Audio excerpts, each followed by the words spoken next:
ರಂಜನ್ ಅವ್ರಿಗೆ ಯಶು ಅವರು ಇವಳು ಯಾಕೆ ಇಷ್ಟ ಆದ್ಲು ಅಂತ ಹೌದು ಏನ್ ಕ್ವಾಲಿಟೀಸ್ ಇಷ್ಟ ಆಯ್ತು, ಇವರೇ ಬೇಕು ಅನ್ನುವಂತ ಹಠ ಯಾಕೆ ಬಂತು, ಇಲ್ಲ, ನಿಜ ಹೇಳ ಹಾಸ್ಕೊಂಡು ಹೋಗುವಂತ ಮನಸ್ಥಿತಿಗೆ ಯಾಕೆ ತಲುಪಿದ್ರಿ? ಹಾಗೆ ಬಟ್ ಸತ್ಯ ಹೇಳಬೇಕು ಅಂದ್ರೆ ಒಂದು ಸ್ವಲ್ಪ ಅಧ್ಯಾತ್ಮ ಅನಿಸ್ಬೋದು, ಸ್ವಲ್ಪ ಪ್ರೀಚಿಂಗ್ ಅನಿಸ್ಬೋದು, ಬಟ್ ಇರೋ ಸತ್ಯ ಇದೆ.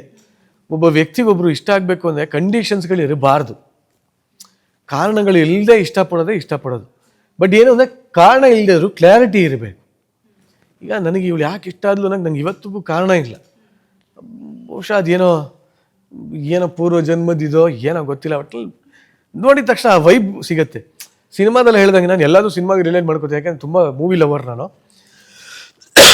ಒಂಥರ ಇವಳು ನೋಡಿದ ತಕ್ಷಣ ಒಂಥರ ಏನೋ ಗಾಳಿ ಬೀಸೋದು, ಎಲೆಗಳೆಲ್ಲ ಉದುರೋದು, ಯಾವುದೋ ದೇವಸ್ಥಾನದ ಜೋರ ಗಂಟೆ ಬರ್ಸೋದು, ಇವೆಲ್ಲ ಫೀಲ್ ಎಲ್ಲ ಅಂದರೆ ಎಚ್ಚರಿಕೆ. ಅದು ಬೇಡ ಅಂತ ಹೊಡೆದಿತ್ತೋ ಏನೋ ಗೊತ್ತಿಲ್ಲ, ಅಲ್ಲ ಏನು ಆ ಥರ ಎಲ್ಲ ಆಯಿತು, ಏನೋ ಗೊತ್ತಿಲ್ಲ. ಇವಳು ಇಷ್ಟ ಆದ್ಲು. ಮಳೆ ಏನಾದ್ರು ಬಂತ?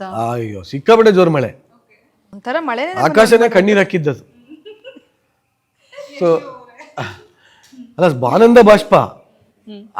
ನೆಕ್ಸ್ಟ್ ನಿಮ್ ಸರದಿ ಬರುತ್ತೆ ರೆಡಿಯಾಗಿ. ಇಲ್ಲ ಇವೆಲ್ಲ ಆಯ್ತು, ಬಟ್ ಏನು ಗೊತ್ತಿಲ್ಲ, ನನಗೆ ಗೊತ್ತಿಲ್ದಿರೋ ವ್ಯಾಮೋಹ, ಗೊತ್ತಿಲ್ದಿರೋ ಅಕ್ಕರತೆ, ಒಂಥರ ಗೊತ್ತಿಲ್ದಿರೋಂಥ ಆ ಫೀಲಿಂಗ್ ಹೇಳೋಕ್ಕಾಗಲ್ಲ. It can only be felt, ಅನುಭವಿಸೋಕ್ಕಷ್ಟೇ ಸಾಧ್ಯ ಆ ಫೀಲಿಂಗು. ಅದು ಒಂದು ಕಡೆ ಆದಾಗ ಇಷ್ಟ ಆಗೋದು ಆಗೋಗಿದೆ, ಕಾರಣಗಳಿಲ್ಲ ಅದಕ್ಕೆ.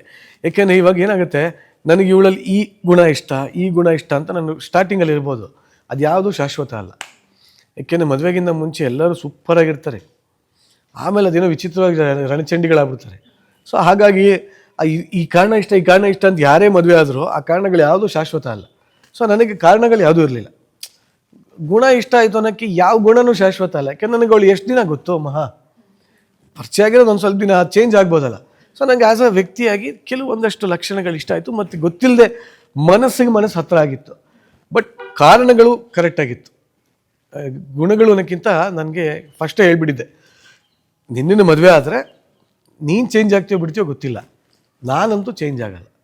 ನಾನಿರೋದು ಹೀಗೆ, ನಂದು ಪಾಸ್ಟ್ ಲೈಫ್ ಹೀಗೆ, ನನಗೆ ಫ್ಯೂಚರಲ್ಲಿ ಇಷ್ಟೇ ಆಗೋದು, ನನ್ನ ದುಡಿಮೆ ಇಷ್ಟು, ಇದೆಲ್ಲದನ್ನು ಅವಳಿಗೆ ಹೇಳ್ಬಿಟ್ಟಿದ್ದೆ ಫಸ್ಟೇ. ಒಂದು ಮಾತು ಹೇಳಿದೆ ಹ್ಞೂ ಅಂದ್ಬಿಟ್ಟಿದ್ಲು. ನಾನು ಅದನ್ನು ಹೇಳ್ಬಿಟ್ಟಿದ್ದೆ ಅವಳಿಗೆ, ನೋಡಮ್ಮ ಈಗ ಸ್ಟೈಲಾಗಿ ಹ್ಞೂ ಅನ್ನೋದು, ಒಂದು 2-3 ವರ್ಷ ಆದಮೇಲೆ ಅಯ್ಯೋ ಬೇಡ ಅಂದ್ಬಿಟ್ಟು ಹೋಗೋದು. ಏಕೆಂದರೆ ನಮ್ಮದೆಲ್ಲ ಹೈಲಿ ಅನ್ಸರ್ಟನ್ ಫೀಲ್ಡು.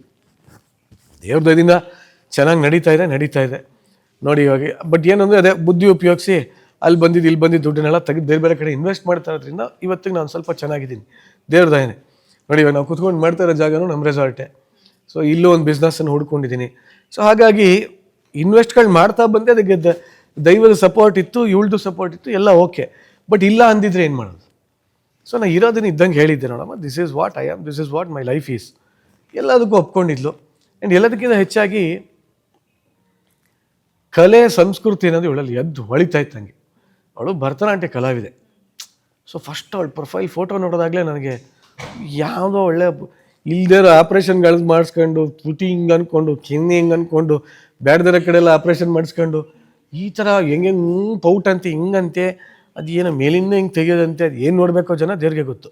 ಈ ಥರ ಎಲ್ಲ ಫೋಟೋ ಹಾಕೋದ್ರ ಮಧ್ಯ ಇವಳು ಯಾವುದೋ ಕ್ಲೀನಾಗಿ ಒಳ್ಳೆ ಭರತನಾಟ್ಯದ ಮುಖ, ಅದರದ್ದು ಯಾವುದೋ ಕರಣಿಂಗೆ ಒಳ್ಳೆ ಬೇಲೂರು ಶಿಲಾಬಾಲ್ಕಿತ್ರ ಹಿಂಗೆ ಇಟ್ಕೊಂಡು ಯಾವುದೋ ಒಂದು ಫೋಟೋ ಹಾಕಿದ್ಲು. ನಾನು ಸೋ ವೆಲ್ ಕಲ್ಚರ್ಡ್, ಏನಪ್ಪ ನಮ್ಮ ಸಂಸ್ಕೃತಿನೇ ಎದ್ದು ಹಿಂಗೆ ಬರ್ತಾಯಿದೆಯಲ್ಲ, ಅಷ್ಟು ಇಷ್ಟ ಆಗ್ಬಿಟ್ಟಿತ್ತು. ಸೊ ಅದೆಲ್ಲ ನೋಡಿದಾಗ ಓಕೆ ಅನ್ನಿಸ್ತು. ಮತ್ತು ನಾಟಕ ಇಲ್ಲ, ಅವಳು ಏನಿದ್ದಾಳೆ ಅದೇ